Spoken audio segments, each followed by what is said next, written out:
Well, this is a Friday evening. Would you say this is a Friday evening, Pat, or would you say it's a Friday afternoon? Friday No, evening. it's Friday evening because It's dark you can outside. see me in the shadows here, Jude. If Aye. it was during the day, I'd be light, but the light behind me is now You're one of starting these. to. You're one of these shadowy figures they talk about Oh sometimes. yeah, I me and UK intelligence. Anyway, it's good to see you again. Okay, you're settled into And your you, chains after your Spanish sojourn. Um, so you're and now. we've got serious stuff to talk about. We'll start with this question time. I didn't see question time yet on the BBC. I'll see it later after this because we recorded on a Thursday night, but you watched it live. Now, what did you see in that caught your attention? Jude, there was a woman towards the end, and you could see she was really annoyed, and she started shouting. There were Fiona Bruce was, and now we're coming to the end. It had a flowing type thing, and this woman shouted from the audience, "What about Gaza?" And she was really shouting. And Fiona Bruce. Now, Jude, here's the thing: I have definitely sort of come to a sort of conspiracy theory when it comes to the BBC. I got the impression last night the BBC is running away like hell from Gaza because it's a hot potato with the right wing, particularly the Tory party, the right wing of the Tory party, and the Telegraph and the Daily Mail. You know, and they're almost scared. You say, look, the evidence is overwhelming, but the rich and the powerful don't want us to say it, so we're not saying it. And Jude, is anyone seriously telling me that a major flagship current affairs program that there's some of the crap that they were discussing. If you ask me what the subjects they discussed last night, I can't really remember them. I just remember some of the debates, but don't remember actually what the topics were. Yeah. But that Gaza and what's going on in Gaza and what the effect it's having on the world, it's the fact that it's made the Middle East like a tinderbox. A spark could blow the whole bloody place up. That is affecting world trade. That subsumed in some way to be of less importance than what the Labour Party's doing or what transport costs are or what the hell else was discussed. And I really genuinely don't remember. But anyway, the point I'm making, Jude, it seems to be the BBC, this much vaunted claim that they were truly impartial, that they had a great reputation across the world. When the BBC spoke, that people across the world said, well, if that's what the BBC said, that's the truth. Every news bulletin now, and they say Hamas, which is recognized as a terrorist group by the UK government and various other governments across the world. They say that now. Dude, that's straight out of the Russian Pravda playbook. They're no longer. If they were truly independent, they wouldn't be saying things like that. Pat, I'm surprised that I'm not surprised. I'm not surprised at what happened. I'm surprised that you're surprised by it. Yeah. Because if a dog came up and peed in your leg, it probably comes as a surprise. But then you'd stand back and you say, well, that's what dogs do. They come up and that's what dogs do, yeah. Don't you remember the 30 years of the Troubles? The British BBC delivered the British government, the British Army line on things right throughout. Isn't that true? Isn't that true? Absolutely. In fact, there were journalists who you could nearly understand that, not while you would agree with it. You could understand. Look, wait a minute. Our troops are involved here. It's our society. We can't start taking the side of the IRA, and so on. You could nearly sort of say, well, look, wait a minute, from their point of view, that's fair enough. But Jude, this is Israel. Jude, what have the Israelis got on the Americans and the Brits? Hey, by the way, I presume we can discuss it now that it's South African thing today.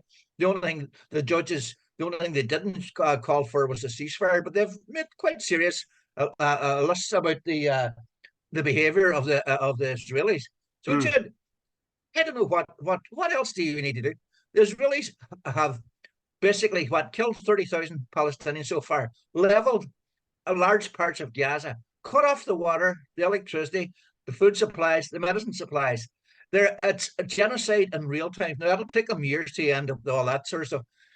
And there's doctors doing operations, amputations without anesthetic.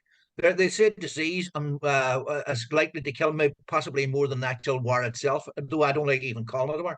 So, Jude, go and tell me. You're a man who's lived a long life and an intelligent man. Go and tell me. You're not calling me old, are you? Would you tell me more do the Israelis need to do before Britain and America condemn them? Well, they just have decided that they're not going to step in the toes of Israel. I just come back to that thing about the BBC. I don't think you should be at all surprised that the BBC is essentially giving the British government line on things. This is a state-owned organization. And of course, Yeah. it always has. The time of the Yeah. Falklands, they gave exactly what the British Army or the British government wanted. Yeah. Remember Death on the Rock? Was that a BBC production? No. No, it was ATV. That was an ITV production. I sure a London weekend, wasn't it London weekend television? They lost their franchise after that. Yeah. That's right. Because they told the truth about what happened to the 3 IRA guys that were on Gibraltar and were executed. So I wouldn't feel taken aback by the fact that the BBC is supporting the line of the British government to the hilt. I'm not terribly surprised either by the fact that Britain and America are giving this line where they're saying essentially, we're right behind Israel, because they've been selling to us for many years now, many decades, the idea of gallant little Israel, who's surrounded by enemies. And don't forget the Holocaust and so on. So it seems they've decided to give a carte blanche to Israel. They're going to support them with weapons. God knows what else they'll end up supporting them by. And they are now at the stage where they're saying, at least America's saying, oh, we'd like if you could keep the casualties to a minimum. I mean, the thing is, if it wasn't so awful, you would laugh. And the hypocrisy, Jude, now, they're only starting to, they allowed them to murder as many as they could as quickly as possible without saying a word.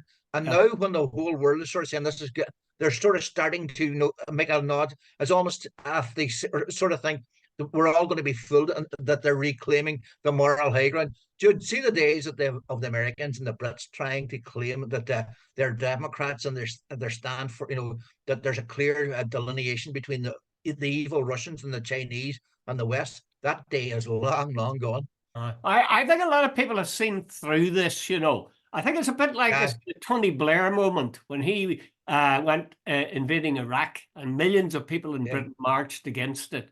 And they didn't believe this thing about weapons of mass destruction.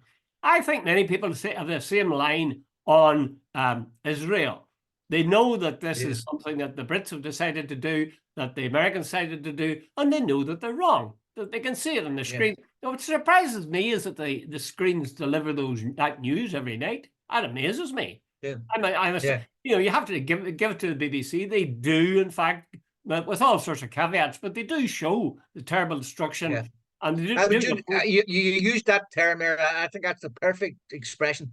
They delivered with all the caveats. Jude, if they were really impartial, they could drop the caveats because Jude, we're seeing in real time what's happening.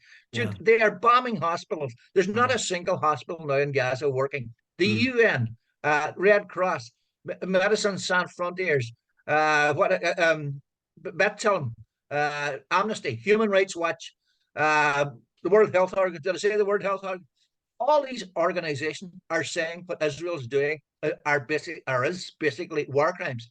Yet Israel comes out and says, "No, we're not. We're the victims here, and you people are basically supporting Hamas and all this sort of stuff." And the Americans and the Brits are peddling this crap on their establishment media, as you call them, state-controlled media. Yeah, well, you see, they're just continuing a policy they decided on decades ago that they support Israel. That Israel is their person in the Middle East, and that they will keep an eye on things and not let things get out of hand or act contrary to the interests of the West. I agree with you, Pat. I do feel your frustration, but it doesn't surprise me. It really doesn't surprise me at all. To be honest with you, with regard to question time, I think it's very nicely produced, but I also think it's a very safe program. Jude, it's become Jude. I know when I was sitting last night, and I was like, watched all. Jude, they don't have anybody like George Galloway on. Yeah, they don't have what do you call it? I can't remember his name. He was a Labour guy who was thrown out for basically saying what Jeremy Corbyn said. But there's George Galloway. There was Chris Williamson. That's his name. Yeah. He Owen Jones from the Guardian. Oh yeah, You know, if you're going to discuss these things, instead of that, they have a spokesperson on from Labour who is so, Pardon my laughter. Jesus, hey, if he's there to represent the left, God help us. The difference, remember they used to say the difference between a Fine and Fine Gael was as thin as a cigarette paper.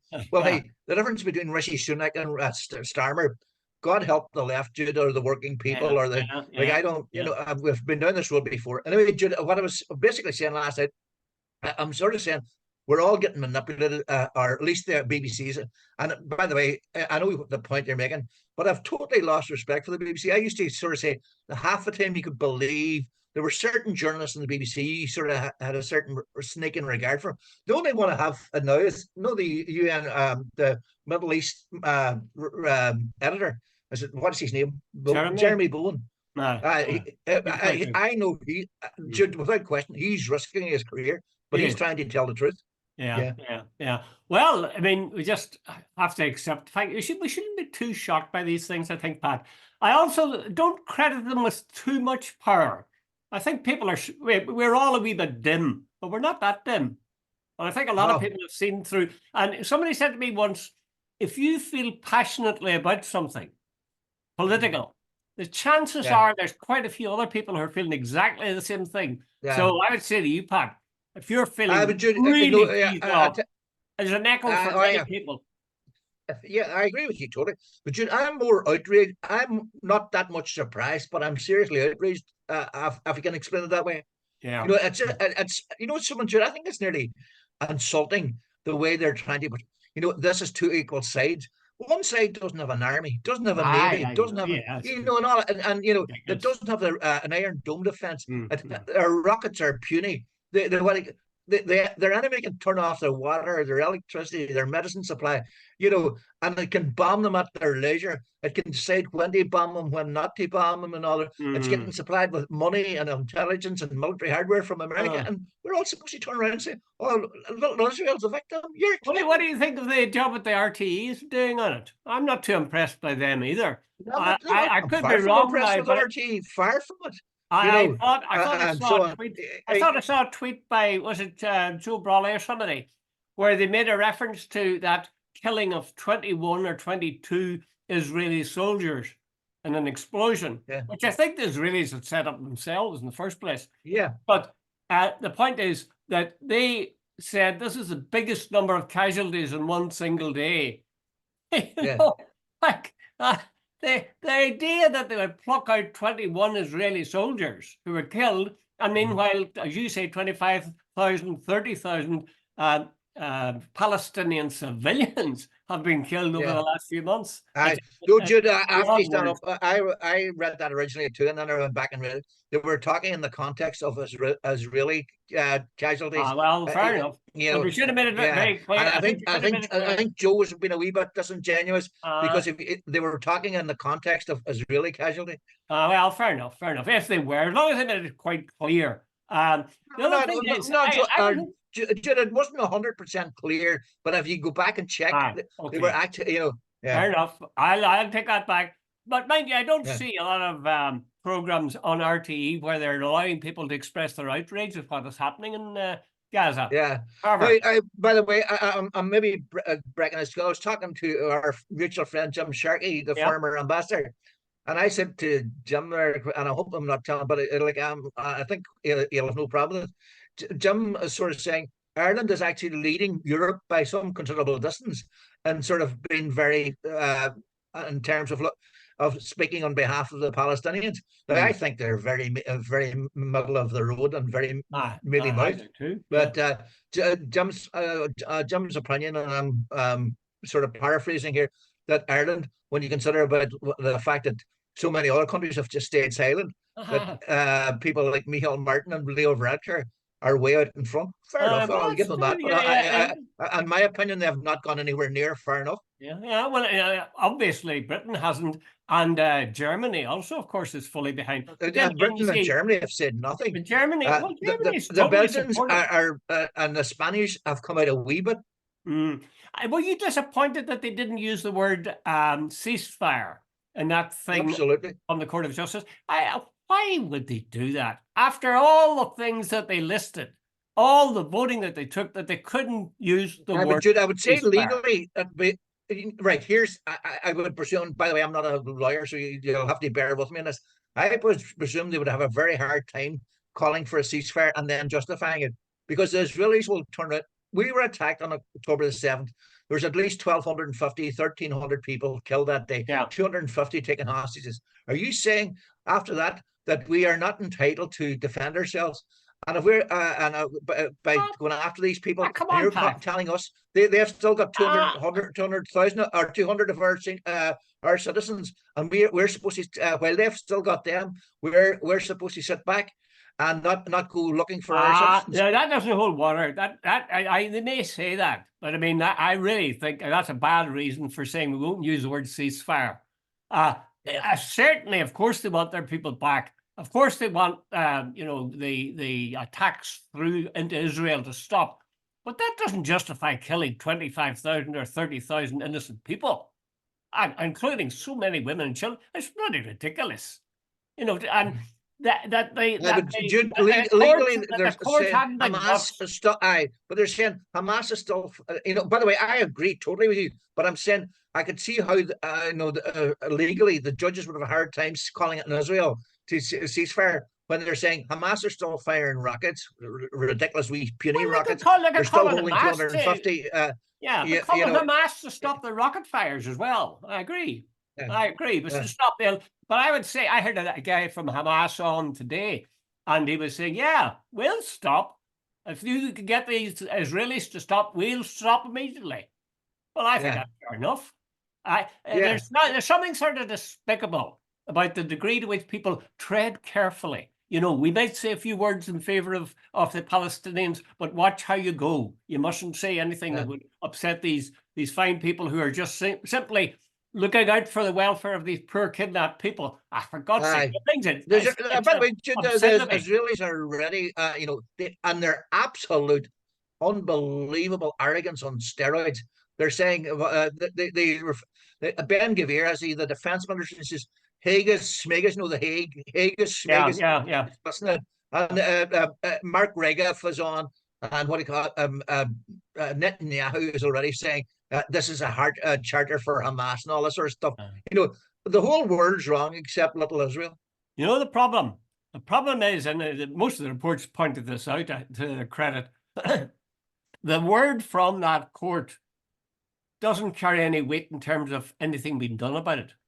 They can pass a motion saying this is genocide or we must have a ceasefire. Yeah, whatever. But they have no way of following up and saying and bringing in military power to make sure it happens. The UN won't go in there and try to establish peace. Not a chance. So why would they? Why would they? Obviously, Israel believes that might is right.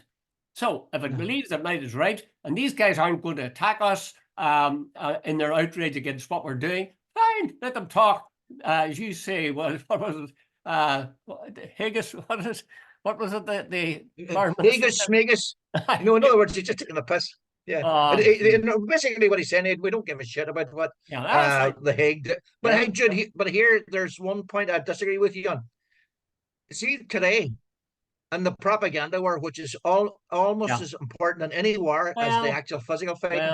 But across the globe, Jude, a lot of people are, and it's a lot of people are sort of saying, they can understand why they didn't call for a ceasefire, but there's a lot of slapping down of Israel on it as well. And by the way, it's internationally binding, some of these things. So the next time if some Israeli minister lands somewhere, there's a fair chance. If somebody wanted, remember Pinochet landed in Britain. I know.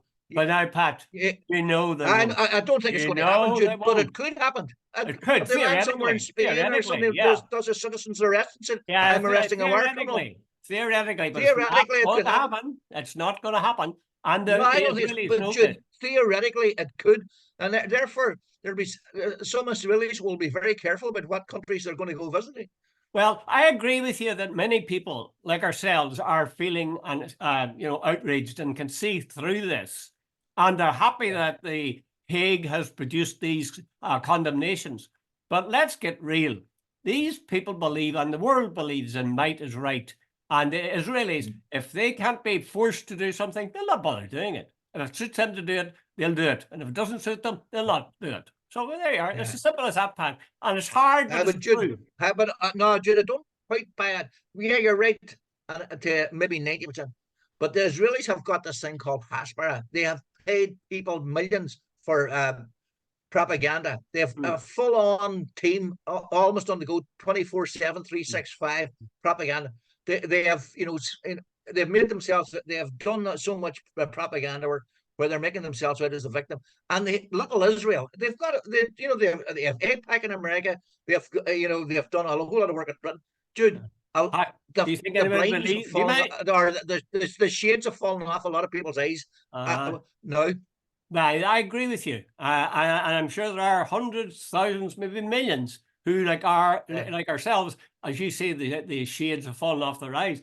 But that isn't going to change anything, and I can see present.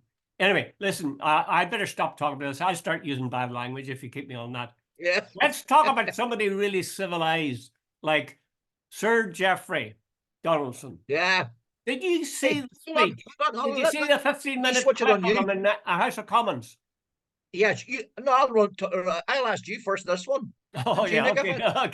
Okay. I watched it. Well, I fess up, I didn't watch it all, but I watched parts of it, where Geoffrey was in, as always, when the north of Ireland is being discussed, practically nobody there. But he was on his feet, this sort of sad little figure, and he started off quite cool. And then as he got on, he got quite heated and agitated and waving his arms. And all the time, the only person I could see was Ian Paisley Jr. behind him, right behind him, straight-faced. And I swear to God, I was looking to see, had he got his hand somewhere, like a glove puppet, allowing Geoffrey to say what he was saying. It really was... I don't know. He was. What was he saying? He was saying essentially that he was a real defender of Britain, of the Union, and the Union, and he had served in the UDR. And I remember being on a program one time where Geoffrey was on, and Geoffrey refers to me. He said, "Oh well, Jude is a keyboard warrior." And this whole thing where you think of the right thing to come back with hours later. Yeah. I thought, why didn't I say, unlike being a real UDR warrior like you, Geoffrey? Yeah. By the way, Jude, that term is called penchant l'escalier. It's old French. The thought, when you're going up to bed at night and you're thinking, you've had a debate with somebody, when you're going up the stairs, shit, I wish I'd have said. Yeah, I frequently experience that one. But anyway, poor Geoffrey. There's been developments, though, and I wonder what you think of these. This is the famous Daily Telegraph article, where they have reported that a deal has been reached with the DUP, and that the British government, are promising that all the legislation that comes in from now on will be accompanied by a ministerial statement saying that this will not have a significant adverse effect on UK trade. So, in other words, it won't increase the divergence between the North and the rest of the UK. Theresa Villiers, if you'll pardon the expression, do you remember her? Theresa Villiers? I remember her. She come back and she says to the newsletter, "We're not going to fix the problem of lack of democratic control over regulatory rules in Northern Ireland by extending that problem to cover the whole UK." Something. She's dead right. She's dead right. I think Andrea Leadsom has said something similar. That was basically Theresa May's deal. That the way we get around it. That's right, the backstop. She said rather than just Northern Ireland, all of Britain, there'll be very little divergence. And somebody said, "I'm sure we may as well stay in the EU." So we're back to that one again. But anyway, apparently they've said to the Unionists or the DUP, "We will give you sort of a sheet here. I know this is, to use your term, a fig leaf, and so on. But say somewhere down the road they want to diverge. This is sort of giving a golden handcuffs to the DUP that we can't diverge." Oh, well, it hasn't actually. Don't forget they put the word significant adverse effect. significant adverse effects. That's a nice one. That's what's significant? Well, it's significant to you, but it's not significant to me, so I'm going to do it. I thought that was clever. The whole thing. I think there's a growing acknowledgement by a lot the more thinking unionists that that's a point yourself and myself have made frequently, and anybody with a brain would make, that basically the DUP and unionism is doing Republican and nationalism's job. And even Mark Crothers last night alluded to it as well. The very fact that the unionists are making this place, a failed entity, that I can't remember who on the View last night said it, but said, no, this sort of thing about soft national. The DUP is now, or sorry, Union is now in a minority position. They're not the majority anymore, and they will go further and further down. So to maintain the union, they have got to soften up a lot of people and say, look, it's worth your while staying in under the British system. And the one way to piss everybody off is keep behaving the way you're doing right now. Yeah, exactly. There's something hilarious. Actually, there really is something hilarious about what the DUP want, essentially, right? Is for all of the UK to be treated the same way. And if all the UK is treated the same way, they'll be happy. So don't just beat us, beat the whole UK. That's grand. We don't want to be treated under the EU rules. But if you come in and treat it under the EU rules, we're happy. But the fact of the matter is, I think, Pat, that they'll creep at it. But I think the UK in their hearts, people like Sunak and particularly Starmer, they know that they'll have to get into some kind of alignment over the years coming with the EU. If they don't, they're finished. Like, where can they trade with? There's no glorious dawn there. Brian Feeney had an article, I think it's today. Well, I only read it today, I don't know what was in. But basically, their economy's flatlining. They've got very few trade deals. By the way, Jim Allister also used to claim about why would anybody join Ireland where it's such and such debt. Britain is now basically broke. It is, Jude, and they have increased their taxes more than enough.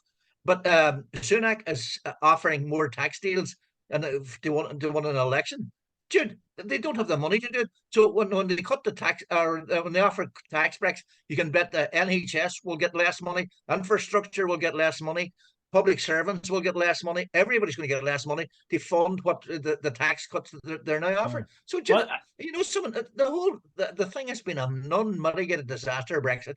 The one thing that's worrying me a tiny bit, Pat, and I'll not get into it now, and that is, I think of Maggie Thatcher, and her poll ratings were sinking. And what did she do? Yeah. She discovered the Falklands, and she sent the crisis troops there.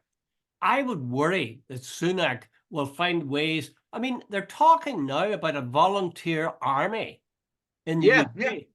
Jesus, that worries me. There's this, Sweden's going to join NATO. I'll be honest with you, it shows many of the signs of countries preparing for war, which would be a very unhappy state of affairs. Some retired general said the conditions now today are very similar to what happened in 1939. There was aggression and tensions and conflict in several parts of the world, and that Britain is ill prepared, like they were in 1939. That at one stage, they had 124,000 troops. Now they have 68 or something like that. Their ship, they have only two major ships now, and they're old. And that well, I presume they still have got the deterrent, the nuclear deterrent, but all that sort of stuff.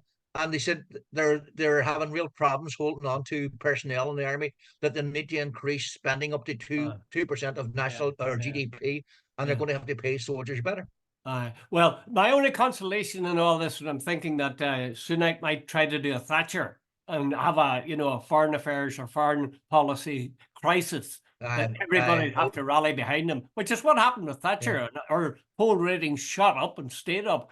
The only consolation is one thing to election. They won't have time. In fairness, she got lucky. The Argentinians invaded the Malvinas. You know, where do you get where do you get the pretext to start a war? No, Oh, no, she didn't have to send British troops, but I don't think so. If any bother, they'd see Ukraine's a perfect example. They'd say, poor yeah, Ukraine, and we'll have to send not just hardware, but we'll have to send some troops. And, you know, in no yeah, time at all, boots on the ground, yeah, yeah, get yeah, sucked in. Anyway, let's pray that there isn't enough time for Sunak to try that particular line. You know, when it yeah. comes to it, I, I could put up with an awful lot rather than resort to the idea, let's all get together and try to kill each other. Yeah. What about you? I don't know, Jude. See the last while, you can get very nervous about what's happening in this world. You really Aye. could. But do you You think know, it's worth it? there's a I war think I on in spat on Europe. the screen, Pat. I'm not wiping your face now. I think I spat on the screen. It wouldn't be the first time Okay. you've Yeah. spat at me. But But you know, there's a war. seriously, There's a war in Europe. There's a war in the Middle East. There's all sorts of conflicts going on in places like Yemen and Africa and so on. Yeah, what is yeah. it? What I'm What was it? asking, Pat, Cameron said the last day, all the lights on the dashboards are now flashing. You know. what I'm asking you is, do you think that'd be a good idea for people to arm up and go in there and start killing? No, dude, no. Remember the American guy, one of the leading politicians, whoever it was a couple of years back, said the way to stop shootings in school would be people to come unarmed to school. Dude, that struck me as the most stupid thing. You know, Yeah, in other words, let's have more killing to stop more killing. that's right. You That's know, right. Jesus Wasn't it? Christ, dude. You know, you go Well, like, are you for real? Anybody but, suggest so? If everybody arms up, you know, right. the first time there's a bit of a fight, somebody pulls out a gun, shoots somebody, so then somebody comes after them with another gun, so it just repeats. You know, Yeah, that's why the kids around London are carrying knives. They say, "Oh, well, I have to have yeah, it for protecting myself." And of course, who was it that said? Oh, yeah, it was Trump that said the only thing that'll stop a bad guy with a gun is a good guy with a gun. with You a know, gun, yeah, yeah. there's certain horrible logic to what he Dude, the says. logic of that is beyond stupidity. Yeah. Okay, You let's know, move to something really stupid, Pat. And that is, if you watch the Late Late Show tonight, you'll be able to see yeah, Ireland's entry yeah, for the Eurovision Song Contest. Now, I'm not going to talk about the various acts that are in there. I'm sure some of them are yeah. wonderful. I'm not going to. I just couldn't bring myself to do it. But Yeah, I'm not watching it. should the South of Ireland have boycotted the Eurovision on the grounds that Israel is included in it? I would. I I, certainly would. I Dude, think the you know, if we're not prepared, and this is not sort of any big moral thing. If you're not prepared, when 25,000 people are at least dead, there could be 10,000 more buried under the rubble. When there's at least 60,000 people dead, and we're going along, the Israelis are participating as well. We're complicit. We should, hey, the very least we could do as a protest gesture, and it's very, very little, is to say, hey, we're pulling out of the Eurovision Song Contest because we're not going to be seen to be sort of no, Jude, you know, years ago when the Nazis would we when they were killing people, would it have been acceptable for our people going out to have dinner with Nazis Ah, or anything like that? You know, exactly, it's talk exactly. the very least, and it's a very Jude, it's minuscule, but the very least we could do is sort of say, hey, as long as you keep bombing people, we're not going to associate you with you. Well, Patrick Kilty was asked about that fact, about the idea of Israel taking part in Eurovision, and should Ireland, the South of Ireland, not be doing something about it? And he says, "Oh, well, that's a decision for somebody else." And I thought of the defence that one of the train drivers to Belsen used to give at the War Crimes Tribunal after the Second World War, and he said, "I was just being following orders." You know, Yeah, that well, kind of cop out. Actually, I think what they, if they're at any imagination and guts together, what the Ireland entry for Eurovision should do is go in there, go on with whatever number of million people watching, and unfurl a huge banner saying "Stop killing Palestinian women." I did see the night of the What a good Eurovision idea! Song Contest. The only thing the thing made me go on and halfway through stop and you know, and as you Yeah, say, that's what I'm unfurl saying. the That's what bar. I'm saying. That's what I'm Yeah, saying. just halfway through, just Yeah. say we don't give a shit now whether you vote for And us or the not. world would be talking about that. And the world would say, Yeah, well, why do they won the thing so often? Why would they? They're a very peaceful nation. Why would they do this? And at least yeah, pull people up. It might prick the consciences of some people in the Irish government. when they're afraid to call for a ceasefire as well. We have never invaded another country. We're neutral in most of the world. Yeah. Our problems have been when somebody occupied us. We've got a good standing in the world. So a wee country like Ireland with soft power, but a lot Republic of of Ireland. influence. A wee state like Ireland, Republic of Ireland. All right, yeah, bollocks. Very important, very important fact. Language is very important, Dr. Collins. Yeah. But anyway, okay, listen. Like getting lectured, you okay, must have been unbelievable when you're lecturing. I want to say two things, man. Right, go ahead. I want to say two things very quickly. One is, were you aware, and you've only 10 seconds to answer it, were you aware of the events that occurred in Alabama today? Or was it last night? What was that? About the execution? Execution of the guy who took over 20 minutes to die. What do you think of that? An experimental execution using some sort of gas. What do you think of that? It's disgusting. Absolutely disgusting. It's double disgusting. The idea of killing people as a punishment is outrageous, I think. And if you add to that the fact that they're having the guy writhing in agony for 20 minutes or whatever, it's absurd. So anyway, that's that. Now, we're on the point where that's the moral Americans again, the old Bible bashers. You get an eye for an eye. Good for them. Anyway, you would want to leave people depressed when you're finished, Pat. I won't do that. I'm going to tell people a little joke. I heard it today. What? It's very rude. It'll be a first. It's about Richard. It's about Richard Burton and Liz Taylor. Richard Burton was in the US, and an American guy come up to him and talked to him, asked him where he was from. Are you from England? And he says, no, I'm from Wales. I'm from Wales.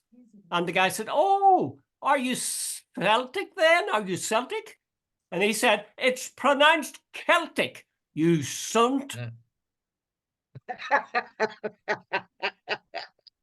Okay, Matt. Bye, good luck. Bye. See you later.